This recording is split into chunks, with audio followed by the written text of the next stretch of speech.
शिवसेना युबीटीचे विजयी नगरसेवक आता मातोश्रीवर आलेत। विजयी उमेदवारांचं ठाकरे आता अभिनंदन करणार आहेत। मुंबईत उद्धव ठाकरेंचे 65 उमेदवार विजयी झालेले आहेत आणि या सर्वांचं अभिनंदन आता उद्धव ठाकरे करणार आहेत। त्यामुळे मातोश्रीवर आता एक वेगळा विजयाचा आनंद पाहायला मिळणार आहे। शिवसेना युबीटीचे विजयी नगरसेवक आता मातोश्रीवर दाखल होत आहेत आणि विजयी उमेदवारांचं ठाकरे अभिनंदन करणार आहेत। अत्यंत कडवी झुंज खरं तर कालच्या निवडणुकीमध्ये ठाकरे बंधूंनी दिलेली आहे। यामध्ये उद्धव ठाकरे यांच्या उद्धव बाळासाहेब ठाकरे या पक्षाचे मशालीच्या चिन्हावर निवडून आलेले 65 उमेदवार आता मातोश्रीवर दाखल होऊ लागलेले आहेत आणि काही वेळामध्ये उद्धव ठाकरे त्यांची भेट घेणार आहेत। त्यांच्या विजयानिमित्ताने त्यांचं अभिनंदन करण्यात येणार आहे।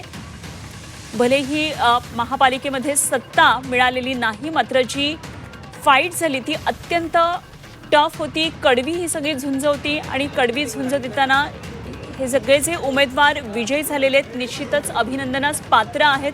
आणि तेव्हा ठाकरेंचे हे विजयी नगरसेवक आता मातोश्रीवर आल्यानंतर उद्धव ठाकरे त्यांना काय नेमका कानमंत्र देत आहेत पुढच्या महापालिकेतल्या सत्तेसंदर्भात हे देखील बघणं खूप महत्त्वाचं ठरणार आहे।